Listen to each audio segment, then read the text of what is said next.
Empire Broadcasting presents the Professionals Roundtable with Michael David, 9 to 2 p.m. Hear what's hot in the professional world. Timely topics to propel your career to the next level. Professionals Roundtable, 9 to 2 p.m. exclusively on Empire Broadcasting. Hello. Welcome to Empire Radio. I'm your host, Michael David, and today we have with us at the round table, he is the owner and psychic of Spiritual Psychic Readings. It's none other than the psychic himself, Corey Hood. Hello, Corey. How are you today? I'm great, Michael. Thank you. How are you? Very good. So tell us, Corey, who are you and what do you do?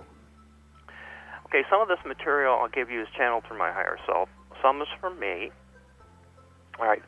We give readings that most other psychics don't. We find out how, wherever you are on your path, it's so spiritual. We use the body to give yes-no answers rather than an instrument like dowsing or a pendulum, but without a device. I do esoteric research that adds to the context within a reading. I see. Okay. So a lot of people in your industry, they feel that it was more of a calling than maybe a job, job hunt that brought them into becoming a psychic. Would you agree that that was the path that brought you to this work? Well, I'd absolutely agree that most psychics do get into this field. Almost all of them do. If they're good, they have a gift, and it was something that they were led to as a calling to pursue. And I think that everybody has a gift. We all have different gifts, and everybody has a calling to pursue. And that's the purpose of my business, is to emphasize that when I say spiritual, it means everybody, whatever they're doing, if it's leading you to a path to a higher calling, then you know that you already are spiritual, and then you need to come to our readings. You were explaining us a little bit about how you're different from the other psychics around. But tell us, what do you feel a normal session looks like with you if you had to describe one of your sessions? Well, I'd tune into the person, and I'd give them the background research that I already had prepared based on their guides and my guides getting together and advising what the person needed to see. Like, for example, I have a lot of tools in my kit. It doesn't necessarily mean that the person will be receptive or open to hearing or receiving those particular insights. So we have to tailor it, and specifically according to what the person needs. And if there is a need, then we can find out the adjustments or to the fine-tuning to the reading to accommodate that. If a person comes and just wants to, I'm curious, I'm looking for entertainment, like entertain me, then my guides will kind of like, well, we don't need to be here. You guys, have a good conversation. And, obviously, some guys, psychics are very good at that, but that's, to me, to my guides, that's not why we're here. So why do you feel that you are here? Do you feel that it's more of a guiding as opposed to maybe an answer and question game? Absolutely. What is that guiding like? Is it mostly guiding of love, guiding of job? What kind of guiding do you feel that you provide?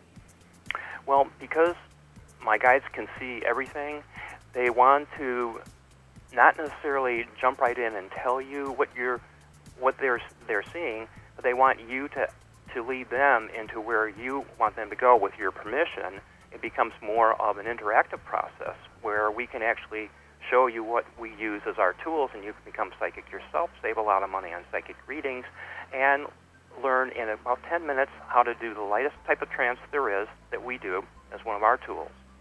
And you can read for yourself and others. When you say read, do you mean cards? No, because no props are necessary. It's just using the body itself. So you employ the Socratic dialogue as opposed to what other psychics do, which is seeing like a movie, and they're engaging in what they see and see who's in it and what's happening in it to you. But with us, it's simply starting with the yes-no and going from there and fine-tuning it and clarifying the reading and the answers that come out of that and go beyond that. Talking a little bit about, because you mentioned that props aren't necessary, So do you also read or have your sessions over phone, or is it purely in person? Phone, person, or email. It's up to the preference of, and the location, of course, obviously, of the client. Does the mode of communication, does that hinder at all your reading? Nope. It has nothing to do with me.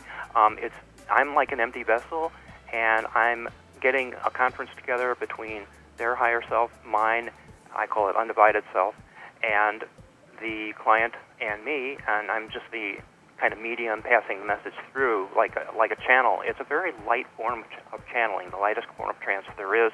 So it's very easy for me to convey that to somebody, even over the phone line, how they can do it for themselves, although a lot of people just want me to do it for them, and that's fine too. Did you know from the get that you were going to be so different from other psychics? Absolutely. From the age of 12, I got spiritual answers to the questions that books and other people could not help me with. To channel my inner guidance helped me to comfort and inspire myself and others. Where do you see you and your readings going in the future? I see myself rising into a new business, channeling and public speaking. Currently, this is a start. I see. We thank you so much for coming on, Corey. We want to send everyone to your website, which is insightfulpsychics.co. That's C-O.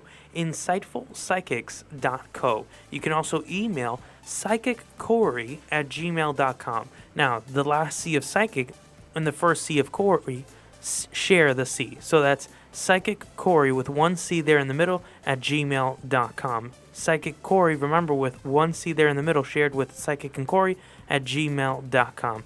You can also go ahead and phone the offices directly at 808-517-3424. That's 808-517-3424. Thank you so much, Corey, for coming on. It's been a pleasure to have you. You're welcome. My pleasure and honor. Thank you, Michael, and look forward to talking to any clients that may come from this. Absolutely. And to all you folks out there, we'll be right back right after these messages. Empire Broadcasting presents the Professionals Roundtable with Michael David, 9 to 2 p.m. Hear what's hot in the professional world. Timely topics to propel your career to the next level. Professionals Roundtable, 9 to 2 p.m. exclusively on Empire Broadcasting. Okay, Simon, what are you wearing right now? Nothing. That's right. And what do people normally wear? Clothes. Exactly. So now Mommy's going to teach you how to dress yourself. Clothes keep us warm, they look good, and if we go out without them, the neighbors will talk. So it's important to know how to get dressed. Here's how it's done. Underwear always comes first, name tag at the back, then pants, then shirt. Get the first button in the right hole, or you have to start all over. If you're wearing a tie, it goes over, round, round, through, and pull tight. Tuck your shirt into your pants and zip up your fly. Socks going first, then shoes, right on right, left on left. With shoelaces, just take the ends, cross them over, switch the loops. The rabbit goes down the hole, pull tight, and you're left with bunny ears. I love bunnies. Good to know. Now remember, spots don't go with stripes, socks don't go with sandals, and if you've tucked in your shirt, wear a belt. Got it? Why are your pants on your head? Most parenting is hard to do in just 2 minutes. But spending just 2 minutes twice a day making sure they brush their teeth is easier and could help save them from a lifetime of tooth pain. For fun 2-minute videos to watch while brushing, visit 2min2x.org. That's 2min2x.org. A message from the Partnership for Healthy Mouths, Healthy Lives and the Ad Council.